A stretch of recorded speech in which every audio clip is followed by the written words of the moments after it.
lands. I welcome you, and it is beautiful to be honored by the people from Africa. And I admire your people. You've been through so much, same as us, Aboriginal people. And we're still struggling, but we'll get there, and there's work to be done, and we will work together as a team. And this is going to be bigger and better and stronger. I'm not saying it's not better, but if we work together and open doors for each other, I just overwhelmed and excited. Thank you guys for the gifts and as much and everything. Hi, hi. Thank you very much. So you have a lovely day with us here all day. Yes, I'm excited. Oh, thank you. Thank Welcome. you. Thank you.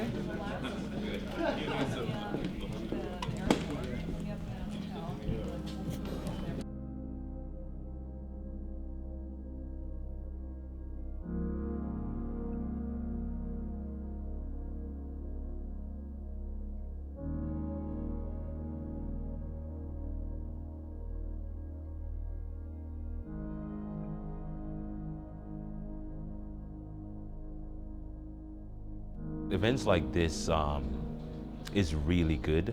It gives information about marginalized people like myself of being black and trans. It gives the public more knowledge of our experience and how to be allies for us in the future and stuff like that, and just for a trans youth. So that's how I see the growth in conferences like this impacting the world. Basically, just sharing knowledge and having people understand more of what being trans is like. As a transgender person, I'm very happy to support the up trans young people that are out there lost trying to find themselves. I really appreciate all the organizers for this event. It's something that needs to be done more often, not just once a year. I think you'll reach out to more people. Because back home on a daily basis, I drive around looking for people who are marginalized, that are transgender, or I don't call myself a two-spirited person. My grandfather always told me I'm an in-between person. I'm an in-between female and male. That's what he had told me. So that's how I call myself, an in-between person. There's so many genders. I was told there were 7 genders that need to be recognized. And on a daily basis, if when I'm working, doing a conference or talking about healing, and I talk about these genders that need to be recognized. So with that, I thank you to all the organizers for all the gifts. And when gifts and tobacco is given to the person who is going to do the opening ceremony, we light a little bit fire. Because without the 4 elements, we would not be here. How many had a drink of water this morning? You must have a drink of water on a daily basis for longevity. That's what my grandmother used to always say to me. And we need fire. Fire is here with us, the light. We need the earth. And then we need air. With all these elements, we are human. We are not different, but we're diverse in a lot of ways. We come together for strength and unity, to love one another, to cherish everybody. When the colonizers landed on our shores, this has been passed down to generations through my family, as I came from a great line of chiefs. And my grandfathers and grandmothers always told me history about our people. We were very brilliant, vibrant, and resilient. When the colonized got here, they thought we were savages, and they still think we are. I don't think we are. We have lots to offer the world. I think it's time that the world knows that transgender people, gay people, were at forefront with chiefs and leaders. We were sitting at head of tables, directing chiefs and leaders.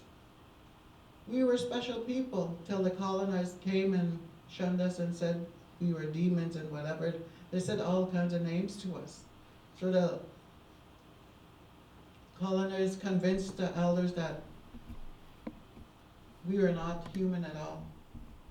I will say my prayer in my language to bless the beginning of this wonderful gathering. It's so awesome to see people wanting change, wanting to be productive, wanting to live a happy life. Because life is so short. You're not guaranteed the next day.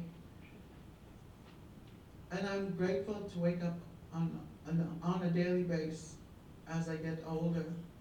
Hey, hey, yo. What is God? Bewa Panoma. Asay Piesisak Nikamoak. Pemionagwan Kitaskino. Wayo ha, heyo ha, yo. Wayo hey, yo, wayo hey, ya, yo, wayo hey, wayo ha, ya, ya, wayo, ya, wayo hey, yo. One is God, Bewa Panoma. Asay Piesisak Nikamoak. Pemionagwan Kitaskino. Wayo hey, wayo hey, yo.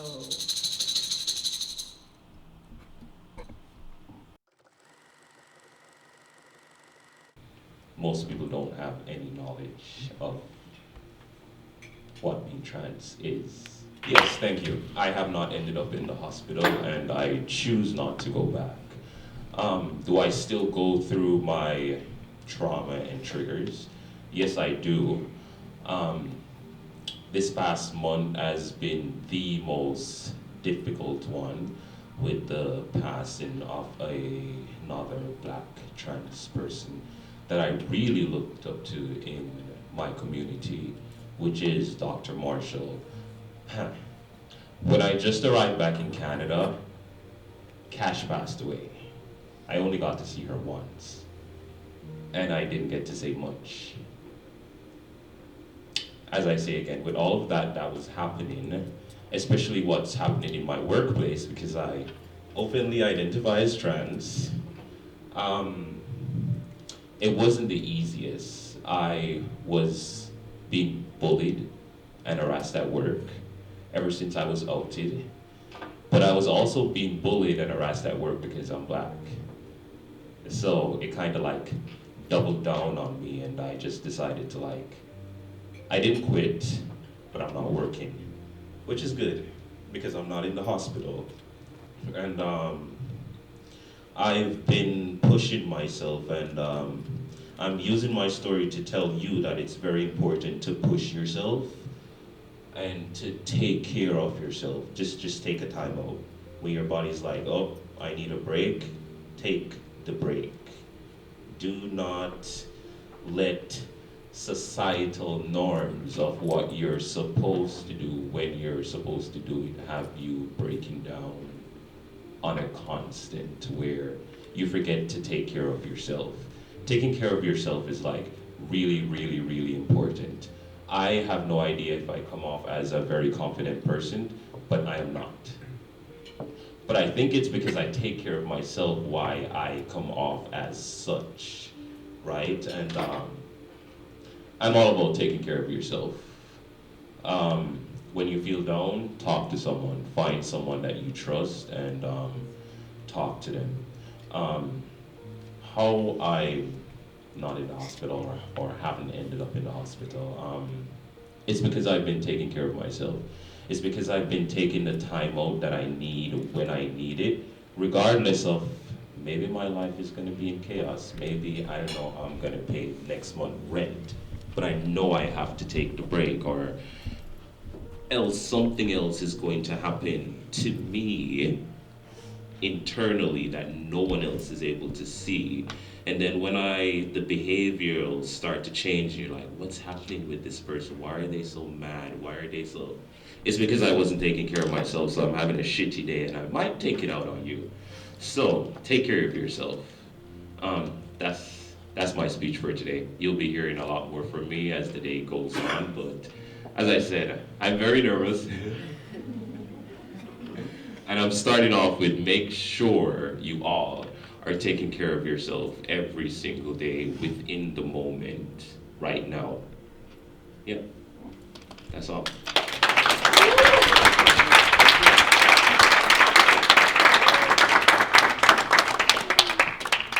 Thank you so much, Dante, and reminding us a very important lesson of taking.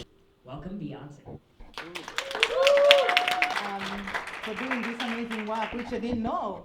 When he invited me, actually we were chatting on social media, and I'm like, and then he told me about this Stonewall thing, and I'm like, what's this? I don't know. I was scared. I'm like, what was I going to talk about?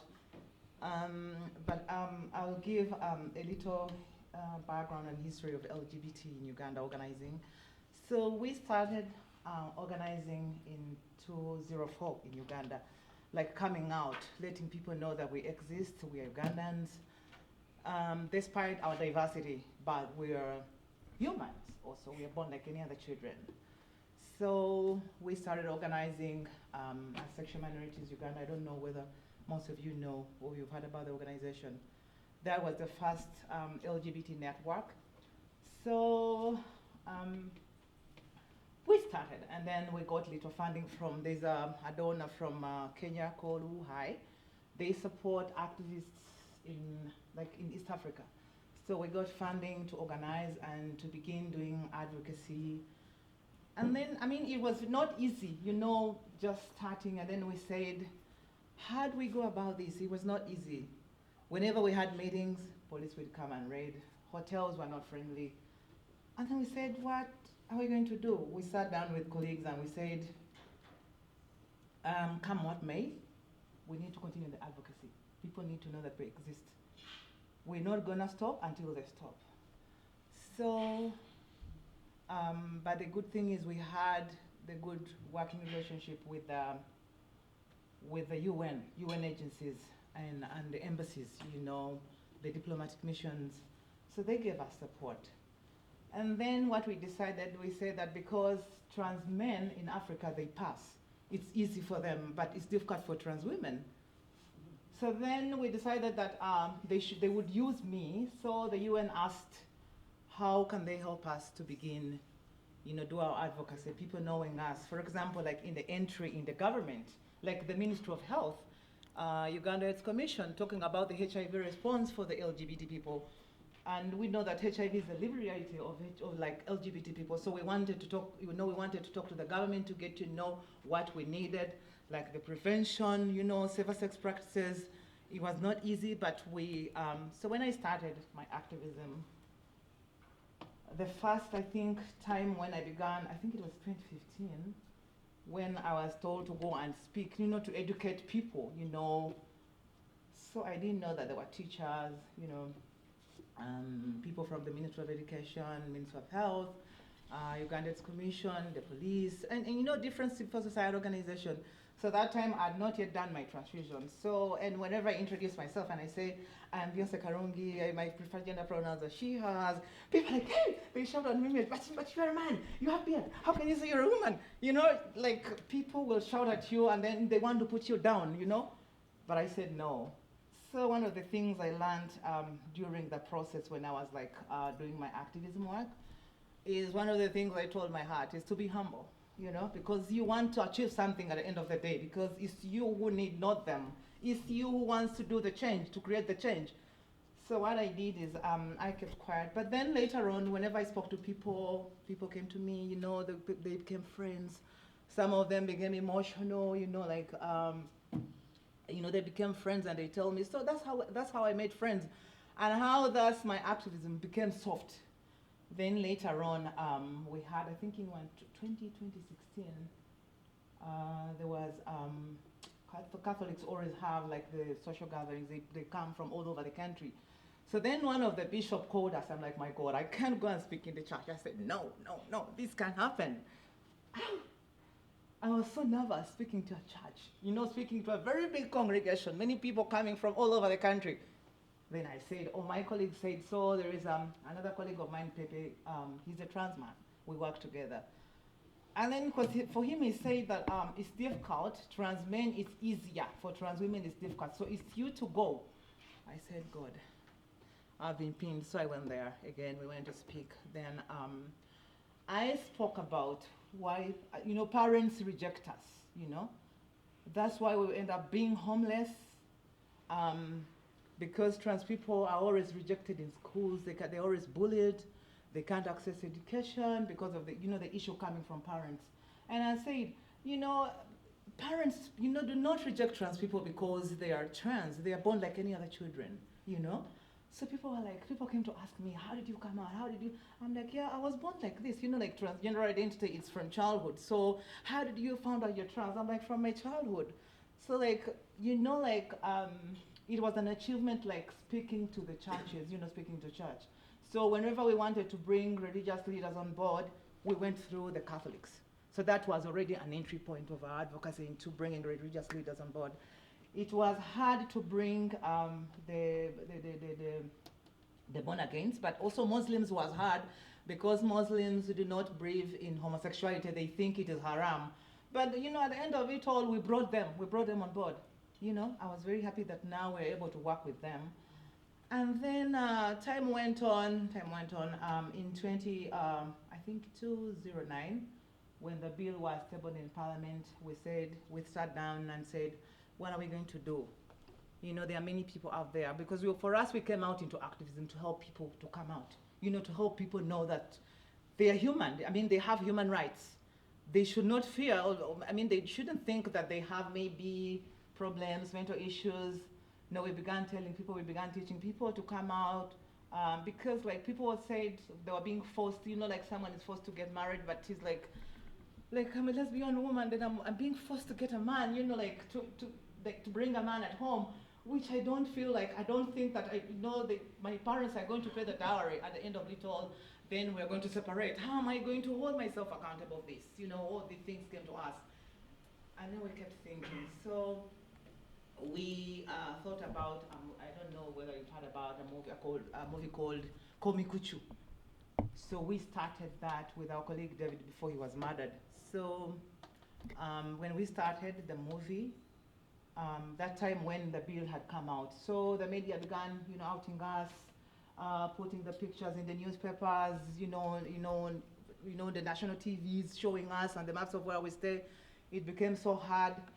We were traumatized, we were tortured. And you know, like in Uganda, when they get to know who you are, they will evict you. So there were many things, so because we've been outed. So, and then this fund, I said that we are one of the things that we can give support. We want you to come to Nairobi. So we were flown to Nairobi to like relax, you know, to like as Uganda settles down. So we kept thinking of what we're going to do next. So we did the movie called Mikuchu, but that movie, it won a lot of awards. So, but we didn't know that starting the movie, we were like recording our colleague David of the work we did because he was a mentor of all of us, you know. So we didn't know that we were recording him and we were going to use the movie for our future advocacy. The people who are going to come, the young people who are coming in the generation will watch this movie and they see the struggle of the LGBT where we came from, because we started doing like protests, but it was not easy. We were being beaten up. So then in 2012, we started organizing. We said, we need to do now things differently. We said like people in Europe, in America, in Canada are doing prides. Then what do? We said we need to organize a pride. So we started organizing the pride. but then it was always not successful. There were always raids, people were always beaten, people were always stripped naked, you know. I mean, it was always a trauma, but we never gave up. We kept on the advocacy, so what we did. So then we were in meetings, we were called by the UN agencies and the diplomatic missions. They asked us, what can we do? We said, only thing we want you to do, we want you to bring the law enforcers on board. And we want you to bring the local leaders, you know, the people from the ministries to get to listen to us of how we can do our advocacy so that they stop like arresting us and stop our meetings. Then they came. And one of the things I think that the next year there was going to be a conference called the annual, it's called the annual AIDS review that the whole country reviews. And there were, you know, gaps in key populations programming. So, but then when we went there, we were almost stopped to enter. You know, they were asking for IDs. It was really hard for us, but we took the risk. So what I'm trying to say is like, whenever you're doing activism, like in Africa, it's always life and death. You give your life because you never know what will happen. Remember, we lost our friend David. So, and, but then we had been given a panel to speak in the conference, but it was stopped, you know. It was stopped by one of the ministers was there. One of the ministers from the president's office said, no, we can't have this because we don't know, this is not coming, we can't accept, you know, there are many religious leaders, you know, we are parents, So we said, it's okay, it's fine, but things will go on. So we kept, you know, I mean, if you want to do advocacy work or activism, it's resilience. So we kept doing this over and over. So now, you know, like, at least I'm happy to say that at least we have a good working relationship with the Ministry of Health, Uganda AIDS Commission. So whenever we want to do anything, there are entry points. Whenever we want to do anything, we ask letters from them. Recommendations come from them. They support us in many things. And also we brought the law enforcers on board. Hold me down, keep me close, safe and sound, lift me up, hold me down, keep me close, safe and sound. It is our duty to fight. It is our duty to win. We must love and protect one another, for we have nothing to lose but our chains. Asad Shakur. If you hear the dogs, keep going. If you see their torches in the woods, keep going. If you see them shouting after me, if they're chasing after you, we'll keep going. If you want a taste of freedom, keep going. Harriet Tubman.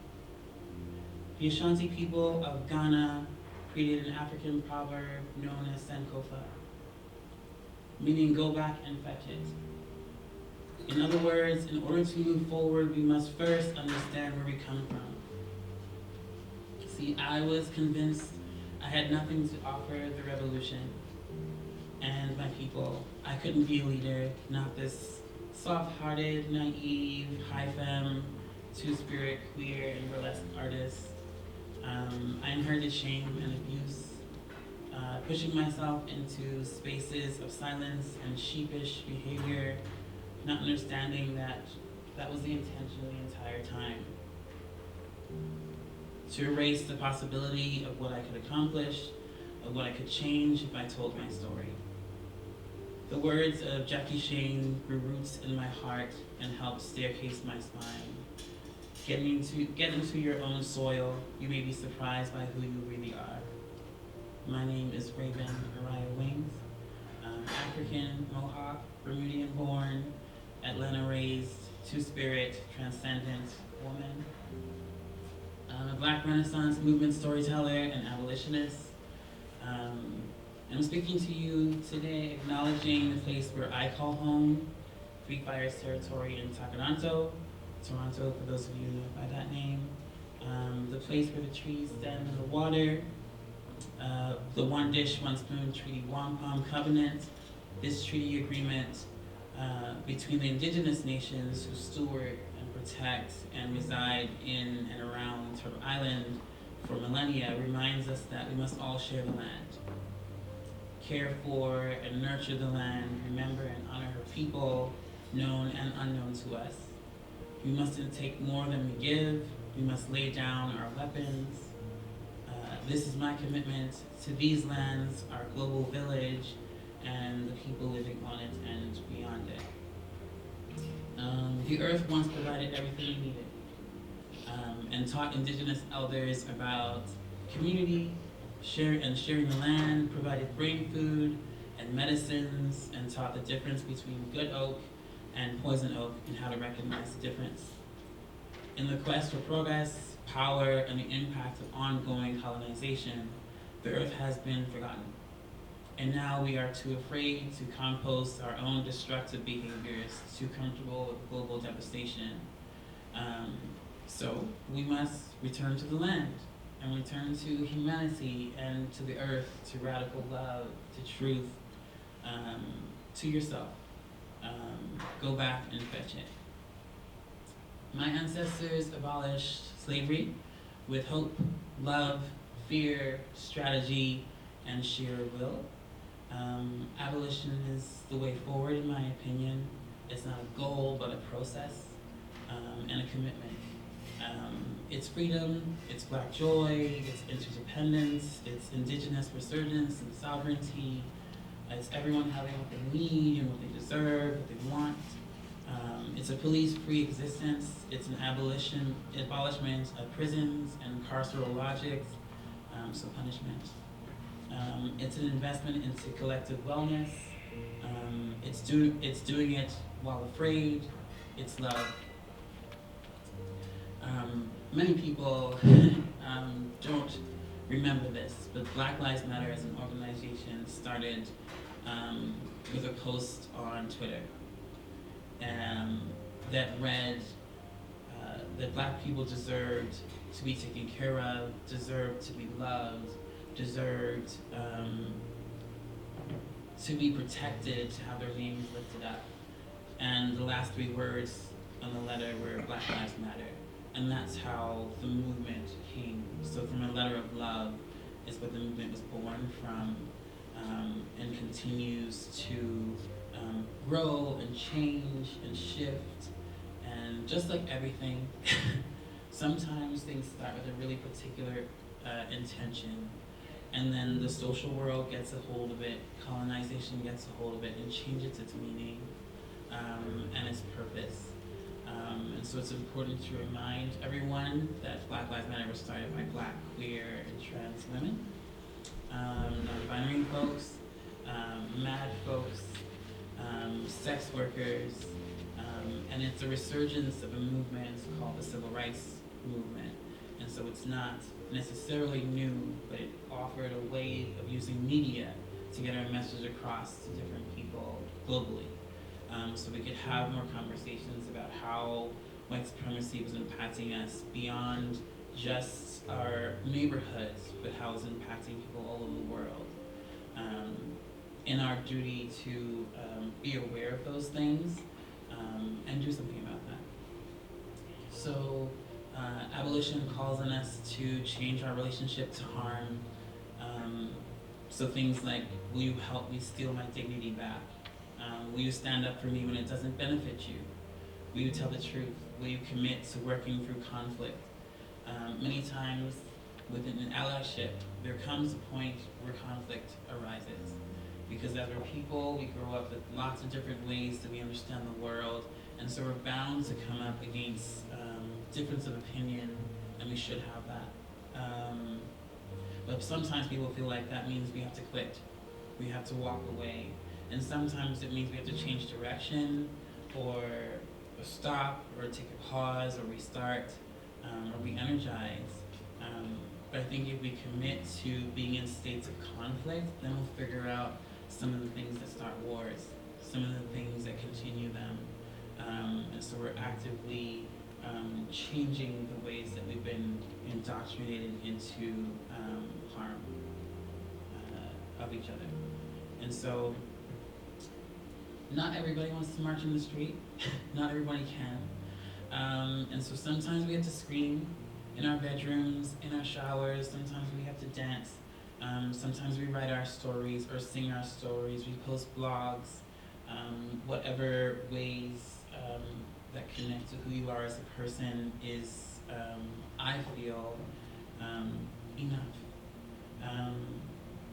And forgiveness. Forgiveness is one of the most loving acts because it requires that something must die and be grieved in order to accept that everything has changed. And it means that we start again. It means we commit to move arm in arm through the messiness with our learnings and growth. It means that some things will end and are over. The most dangerous stories we make are the stories that challenge our lovability, our desirability, our divinity, and our creativity. They are stories that dream us forward, that reflect and remember and forge ways to freedom. As they say, the artists have taken to the streets, and we have seen so for generations. Whenever someone wants to know about a history of a place or a people, they look at the art, what they were talking about, what the music was saying, and how it relates to what's happening now.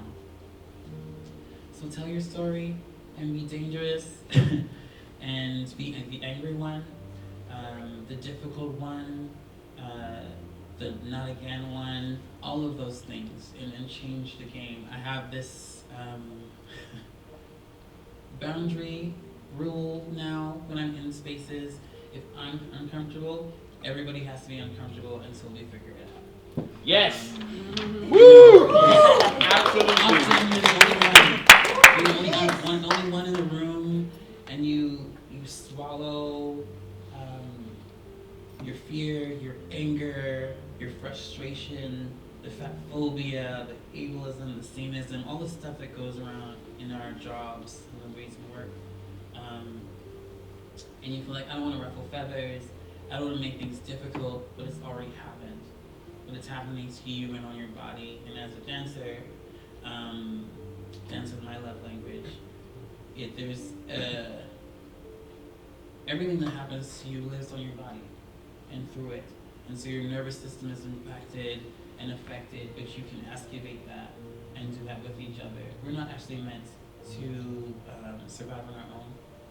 We've learned that independence is this bootstrap type metaphor thing that keeps us fighting each other in spaces of scarcity. And so if there's more than one black person in a room, then you have to be the black person who's more acceptable, or those kind of stories, or you're the black person who isn't or can't be, and you're treated differently. And so how do we meet each other where we're at, make space for all the ways that we show up in the world, because they're all necessary. Sylvia Rivera, one of the godmothers of our revolution, queer revolution, trans revolution, says, I might be crazy, but that doesn't make me wrong. And so making spaces for mad leadership. Harriet Tubman, many people don't realize, was disabled. And because she was disabled and a mad black woman, she wasn't thought of as a threat. She wasn't really looked at. And so she was able to free 741 enslaved Africans because they doubted her. And so the ideas of how can I impact as an individual is sort of the wrong framing. She didn't do it alone. Abolition is about collaboration, and I think a lot about the Underground Railroad. When I get into places like doubt, frustration, and tiredness, exhaustion, many people ask, how do you maintain and sustain? For me, I just look back at that time period, how it took white abolitionists and indigenous folks for enslaved Africans to get free. And that would not have happened if that collaboration didn't happen. And people shared and offered from where they were at. So you had a house, you offered shelter. If you had a wagon, you offered that. If you knew the route maps, then you offered that. You offered ways of identifying new signals. Signals will pass through songs, dance, marching. These things have always been a part of our revolutions and storytelling. And so don't feel like because you're an artist, you can't be part or as impactful in the movement for change. And what was I going to say? Oh, my favorite, okay. Speculative fiction and Afro-Indigenous futurism are ways of practicing the future. And so if you can dream it, if you can imagine it and live your life and make decisions and build your collectives and families around those ideas, then you necessarily be changing the future. And so it starts with yourself. And so if you are not doing decolonizing work, then you're not doing decolonizing work. You know, if you're not doing the hard, uncomfortable work of what I have to let go of, that I might be comfortable with, that I might have even worked my whole life to get, but it's causing harm in these communities, how do I shift my perspective? How do I understand my privilege, not run away from it, but use it?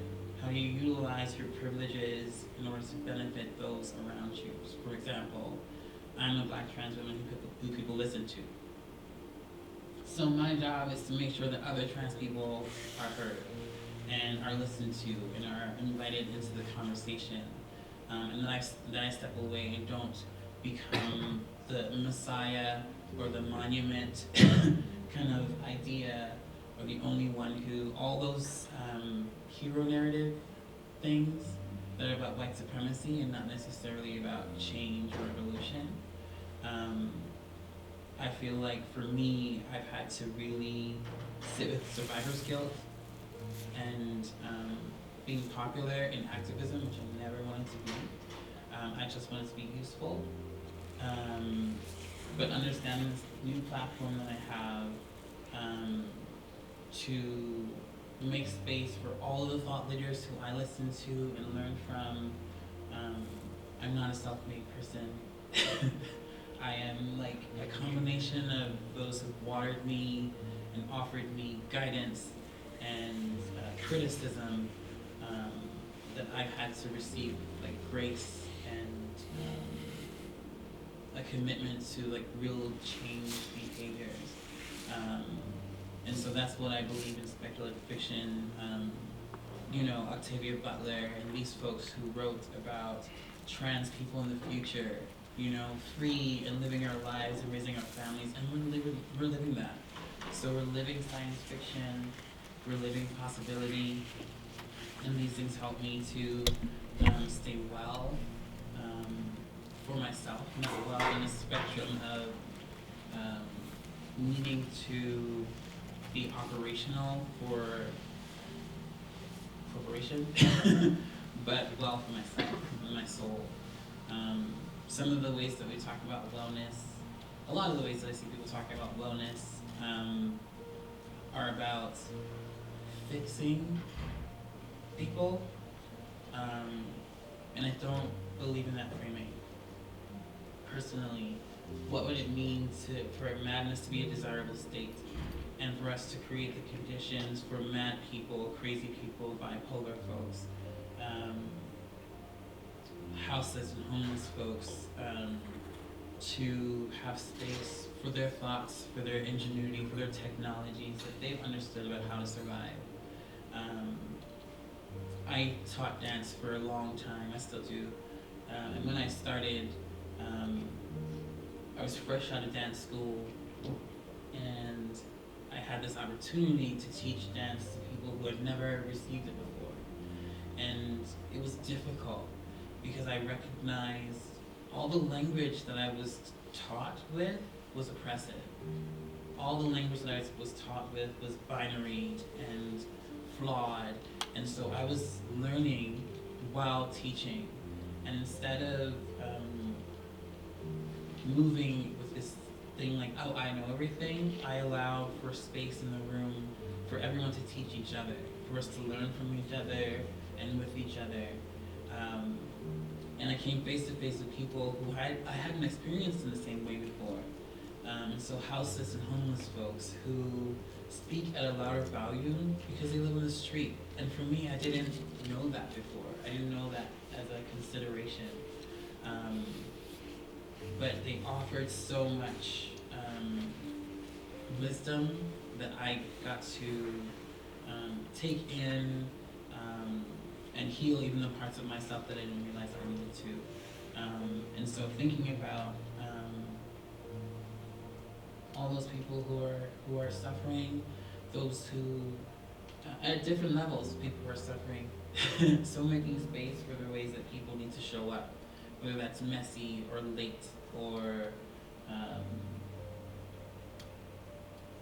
disheveled, or all the things that we're not supposed to show up as.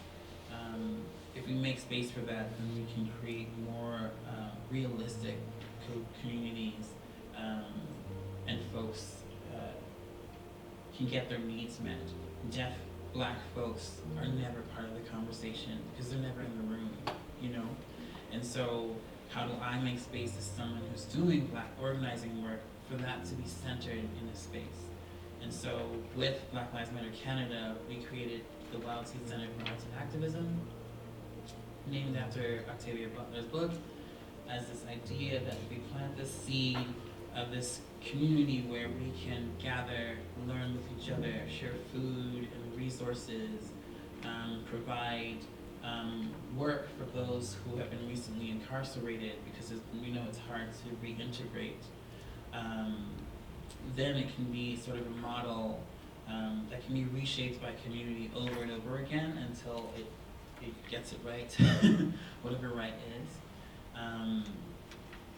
And that's what I've been pouring the last couple of years into building up this community center for, because I was at rallies and actions, listening to everyone talk about like wanting to see each other more, like wanting to meet outside of chaos and devastation and these entanglements type of relationships that are built from chaos, and then when the thing is fixed, all you have left is the chaos, and so the relationships sort of disintegrate.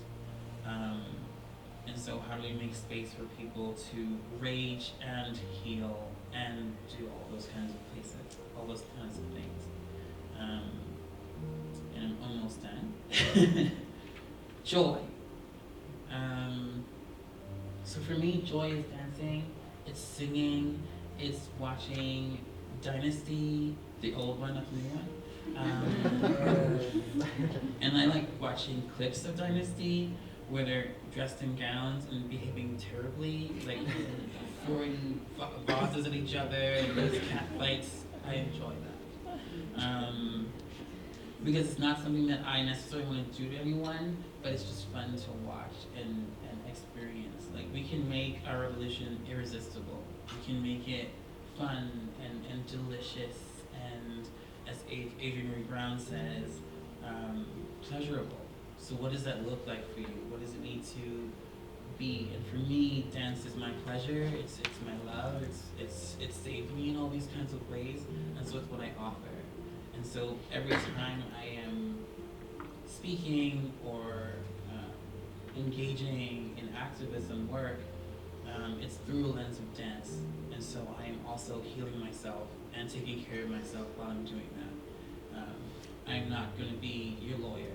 That's not my thing, you know? But if that's you, great. Because everyone feels like in this generation we have to do everything that's not possible and not necessary. And so hopefully that gives you a little bit of space to continue in better ways, more boundaries for yourself. We were talking yesterday about boundaries and how a lot of white allies don't have them when they come into activism, and they need to. Like, everybody needs boundaries in terms of, because it helps figure out like how you love someone better, how they love you better, and you don't burn out as fast. And so if you're like, okay, these are my boundaries, I can't be in the street all hours of the night, I'm a parent, I need to do this, I need to do this, then we organize around what makes sense for you so that you're not energy draining yourself every time you're trying to help people. Because after a while, it turns into resentment, it turns into this toxic energy that I was feeling for a while from being burnt out, that you're feeding the movement with your anger and with your frustration for people, as opposed to how it started with the love. So, a couple of challenges.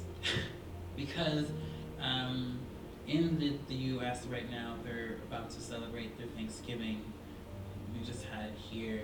I want to implore you, if you're still doing that, to stop that, please. All the Friendsgivings, all that kind of stuff, I get it. And I also am completely baffled on how we have learned over time to celebrate the genocide of Indigenous peoples. That doesn't make sense to me, because there was a lot left out of the history books, but that part wasn't left out. And so it's always been confusing to me how people call it family days when we know that these were tools for colonizers to steal and traffic and all the things that happen to Indigenous people on the lands that we're on right now. And so if you're celebrating that, I urge you to stop. You know, it seems like a small thing, but for some families it's not. And so that can be what your offer to the movement is, like within your own unit, and hopefully that spreads beyond you. Because for me, I believe that like white supremacy is a virus, and too many of us carry it, and aren't willing to like let it go. That's not easy work. That's what I mean by decolonizing. Like, I'm speaking to you in English, which I don't love doing. It's the only language that I have to use as a tool, other than movement. And so, unfortunately, I only dream in English. And for those who speak multiple languages, who get to dream in all these beautiful, rooted understandings of self, that's a privilege that you get to offer other people. Not necessarily that everyone needs to be learning everybody's languages, but it gives you more of a world perspective of what you get to dream of and how you imagine the world in front of you. And so I will leave you with this. If you hear the dogs, keep going. If you see the torches in the woods, keep going. If they're shouting after you, keep going. If they're chasing after me, we'll keep going. If you want a taste of freedom, keep going. Harry.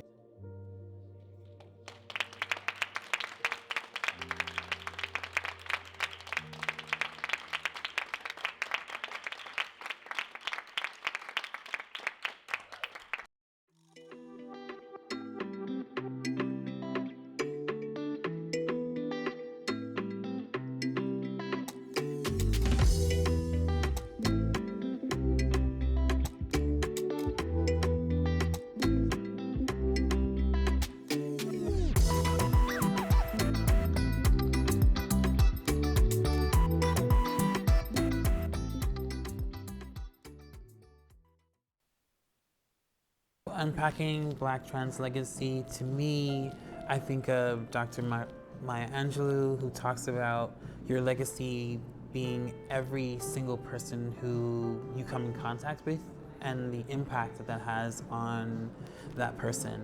I'm not in charge of what my personal legacy will be, but I do think the Black trans legacy that I'm connected to is about connection, community, safety, really bringing an intersectional lens to women's issues, reproductive rights, everything that we're talking about now in the news, as well as talking about different ways that we can talk about masculinity and femininity, creating a space for everyone to exist in their full, realized selves.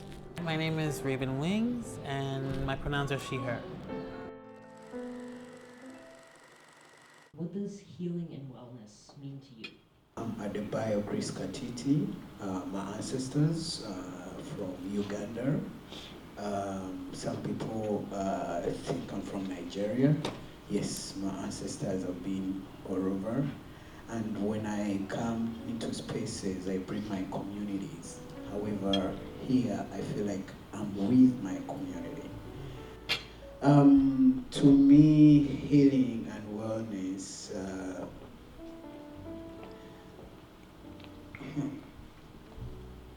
I'm going to talk based on my story and experience about how healing has been.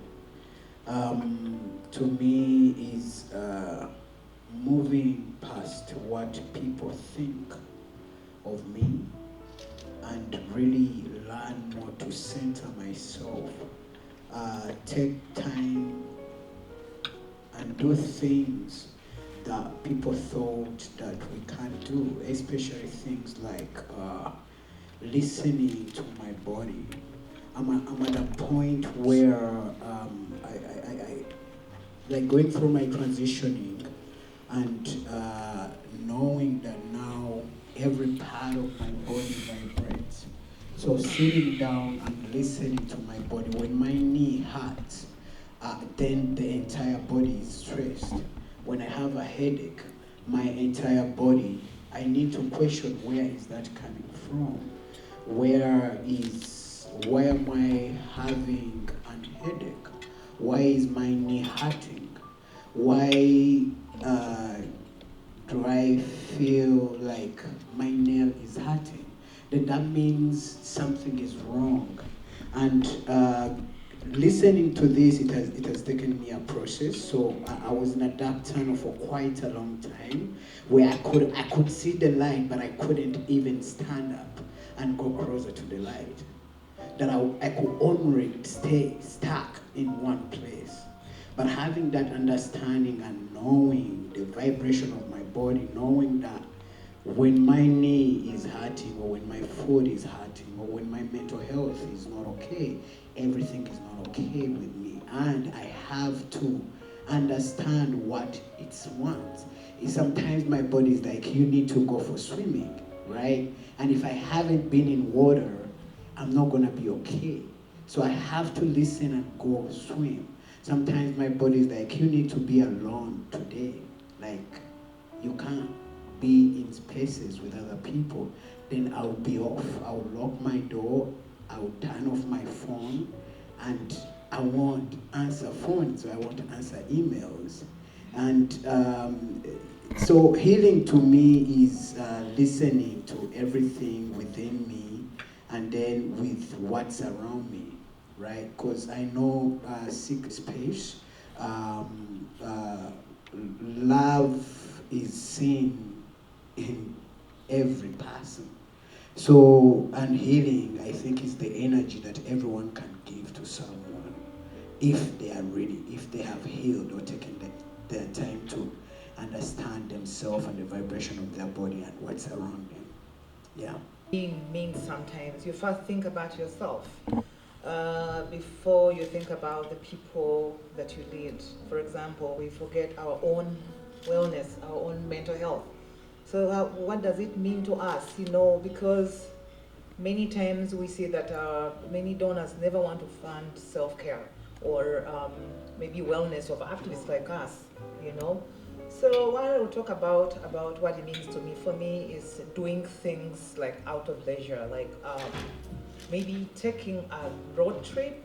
Like in Uganda, we have a lot of sceneries. Like, for example, I would take a road trip to Jinja, where there is a source of the Nile, and look at River Nile flowing, For me, that's wellness. For me, and also maybe switching off my phone, like Chris says, and I listen to music, I cook good food, dance, or go out and party with friends and drink, that's part of wellness, that I feel like that, after having that, I've healed myself, with what has been hindering my heart. I'm like, the stress, the trauma that I have, many things that disturb us, or I go to watch a movie or something like that, yeah, or I sometimes, we trans people always have a lot of issues with our partners. We always break up because we think people come to us.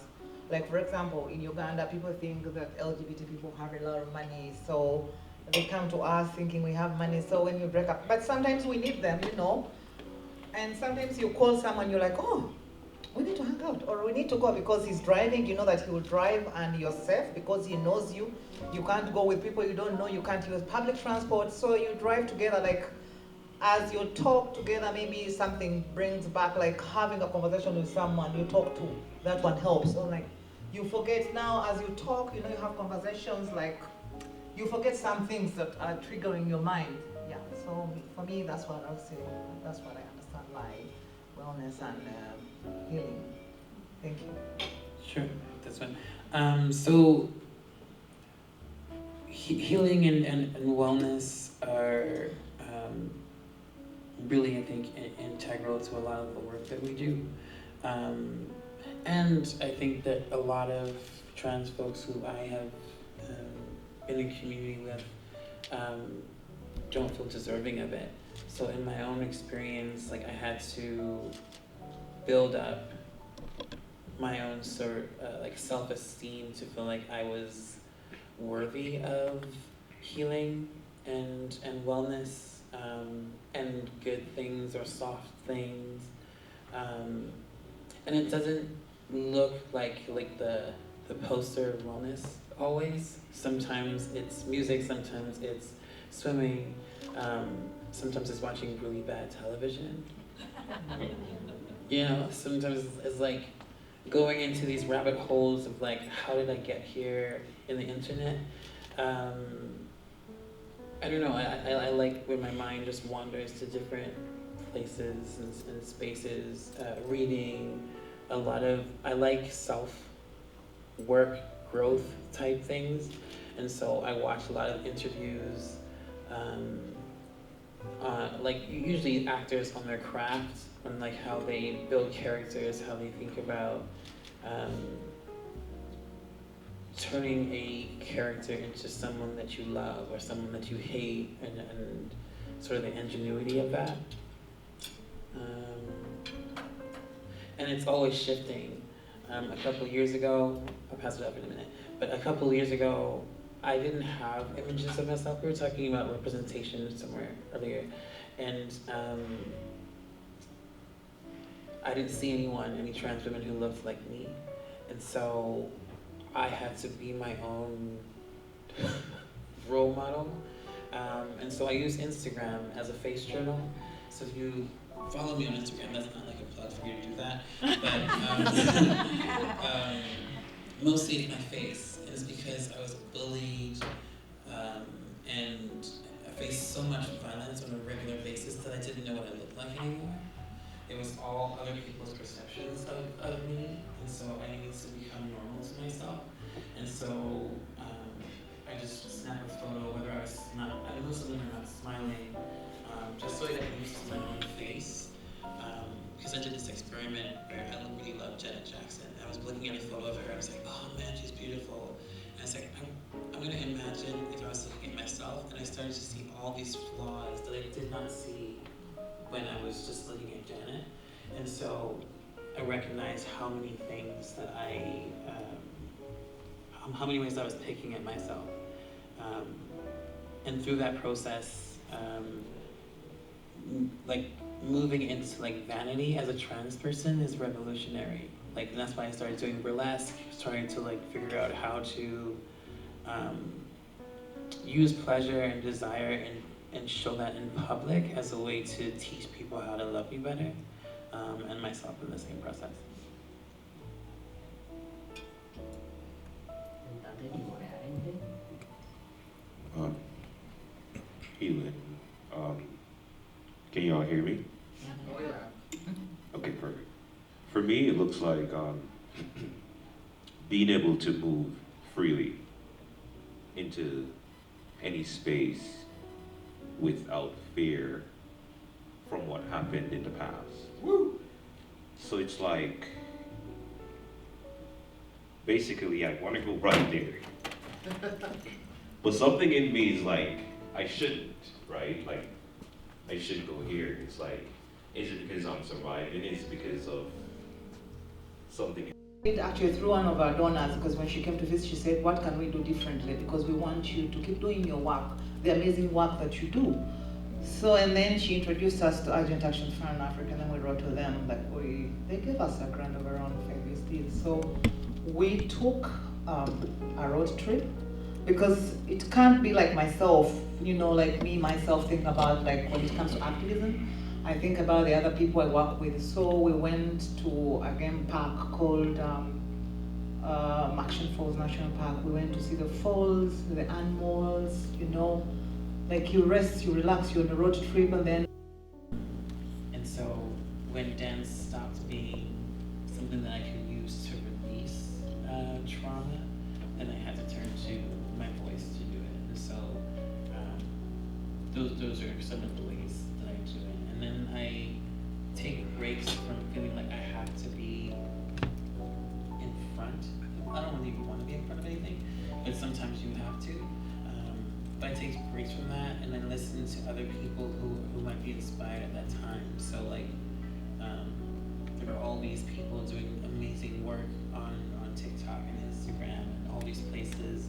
And so I just listen to how they break down a situation, and it helps me to see a different perspective and sort of just to get out of my individualism about how terrible the world is.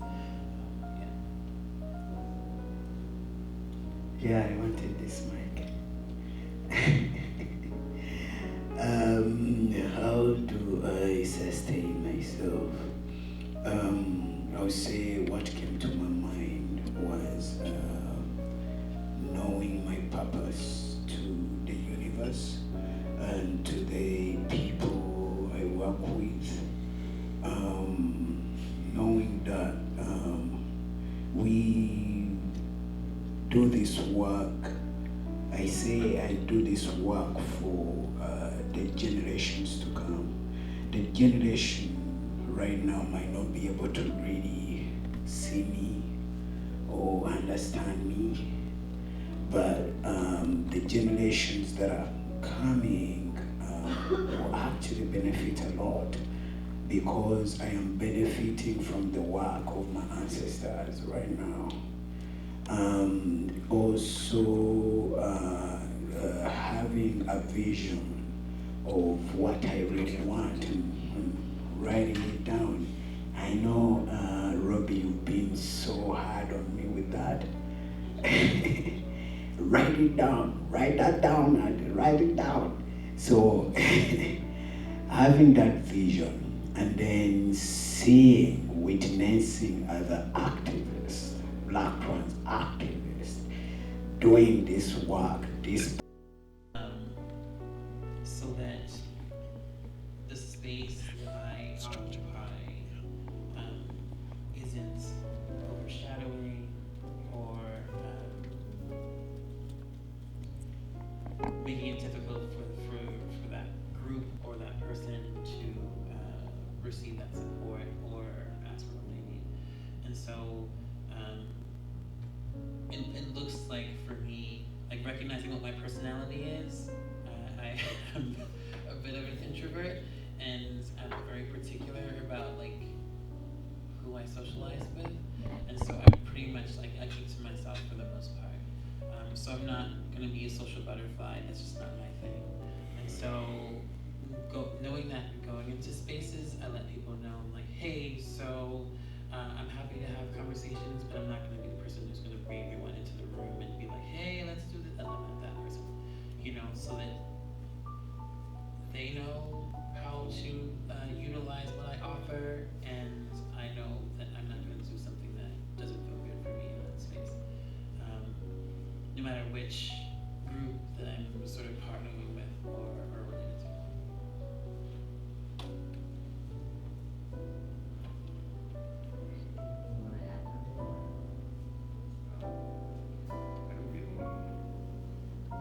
I've been doing this for long, as I've told you all. But how I have personally connected with other organization was through becoming friends, actually. Being in the right room at the right time. Meet very powerful people, activists, and it happens through my art. So I'll share my art with them, and that's how the connection happens. But then my art isn't shared unless I don't speak to them. I have to speak to the person, and there has to be a connection of comfort and stuff that it moves forward. So my mentors are right. It starts through friendship. And there's another question that was added, and it was asked, what does unpacking Black trans legacy means? It's a big one, right? Yeah, that's a big one. He was requested, so I don't choose to ask. I might have the least to say.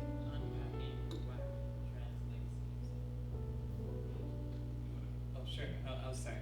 So, Dr. Maya Angelou talks about legacy as being every single person who you've come into contact to and the impact that you've made on their lives. And so I think about that.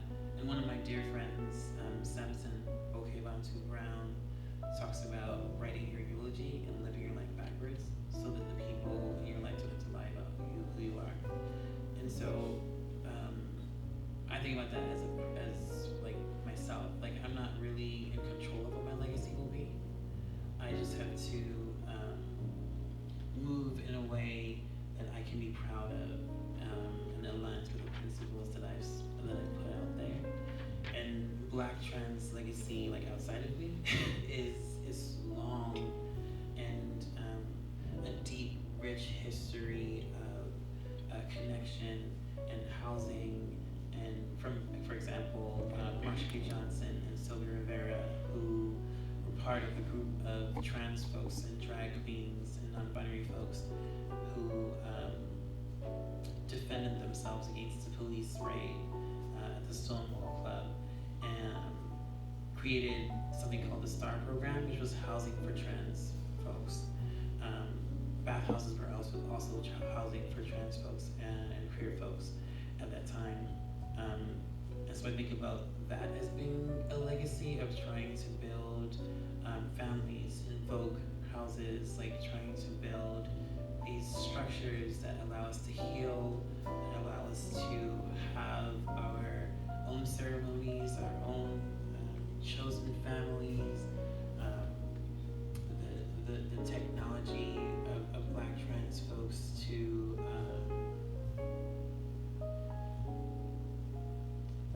take in and receive so much violence and then turn it into a room full of people who are here to talk about social change, for example. And so I find that all the Black trans folks I know are, how do you say it, accidental activists? Like, because I've said this often, like, I'm an activist because if I wasn't, I wouldn't be alive. Like, I have to do it to be alive and to exist and to use the bathrooms and all those kinds of things where we're always surviving in a particular kind of way. And I think what we end up connecting to is all the other trans, two-spirit, and multi-identified people across global diasporas who are telling their stories and changing the way that we think about masculinity and femininity and all that's in between.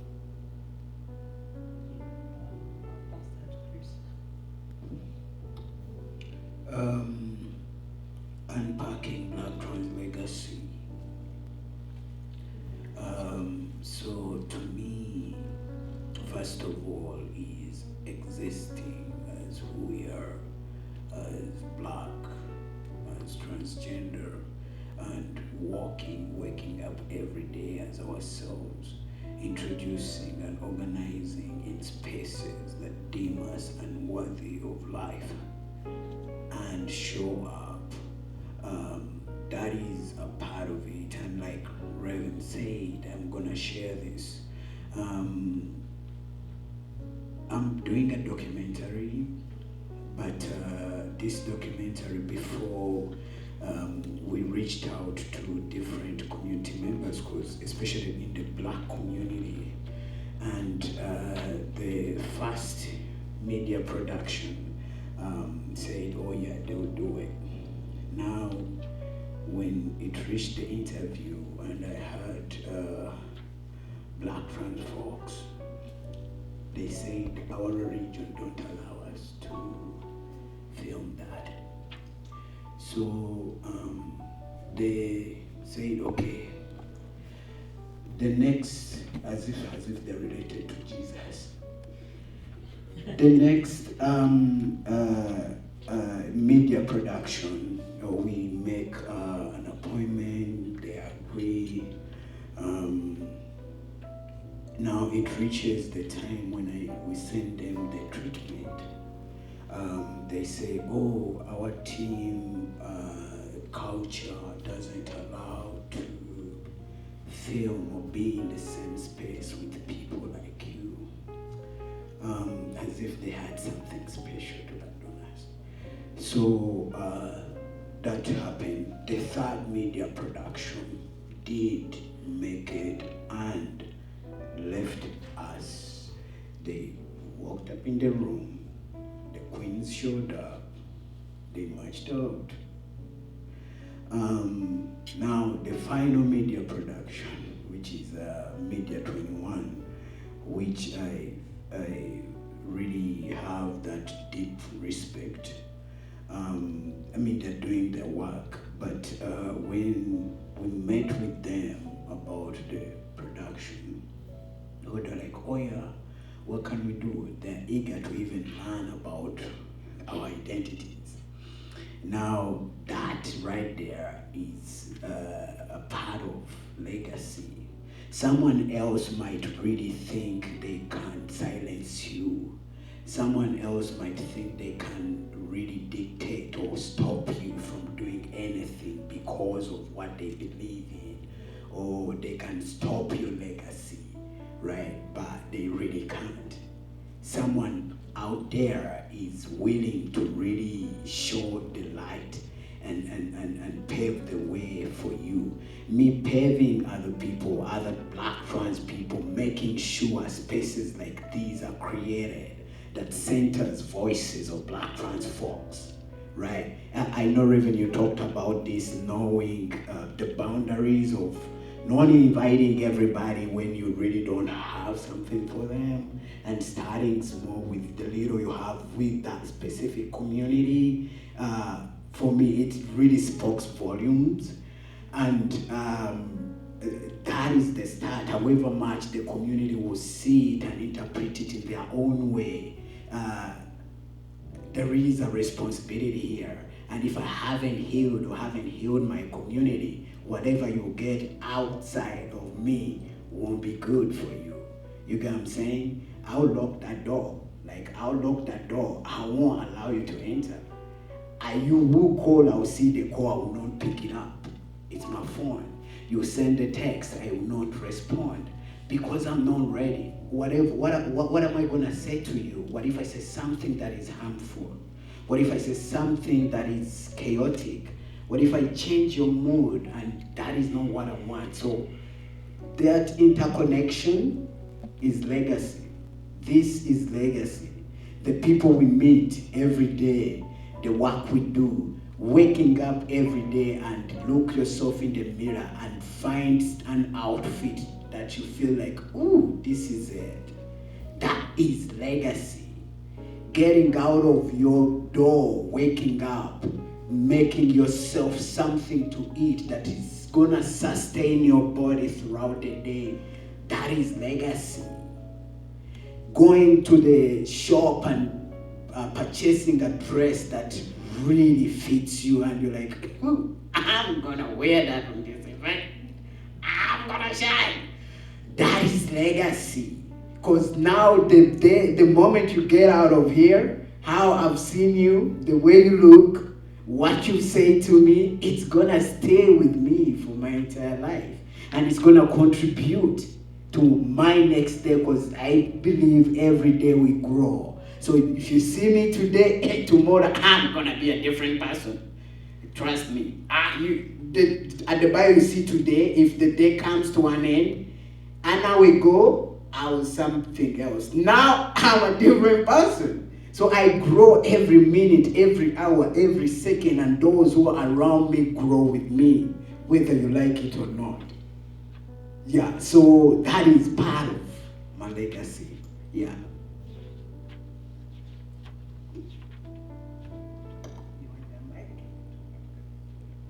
Hi.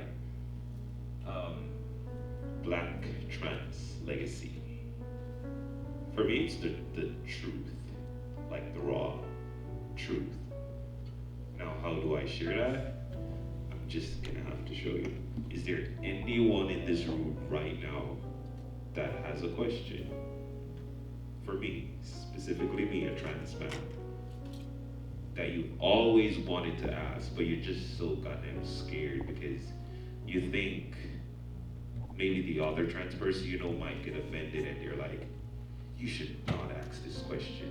You could ask me. So is there anyone in this room that would like to ask me? Is it something in your mind?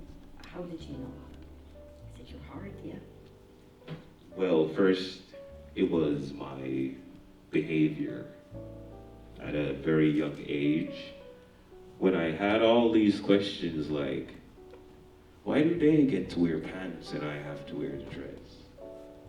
And when I'm put in the dress, it's like you're literally ruining my life. Like you're stomping on me. I feel like a nobody. That's how I felt. So basically that's how I knew, because like, it was terrible.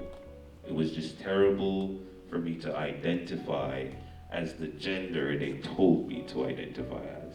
I wanted to die. That's how I know. So that's basically Black trans legacy. It's the truth.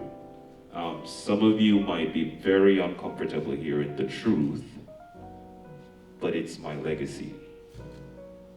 Yep. Thank you. Thank you.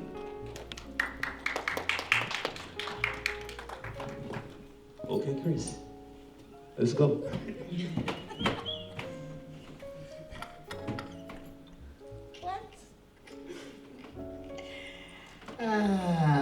It's very, very uncomfortable. It may make me very uncomfortable.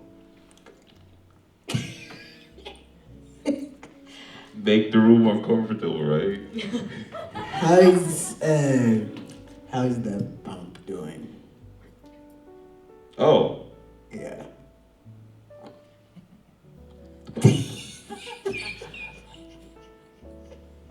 you asked me the most personal question ever. So the pump is about bottom growth. When we start testosterone, we start bottom growth. And that's basically what the pump is about, that he asked me. So as we know, pump stuff up like a tire or stuff. So it's going pretty well. It's growing. How many? Just like how I'm growing, it's growing. Thank you. Quit it. And everyone's growing around you as well. So you want to add anything, Beyonce?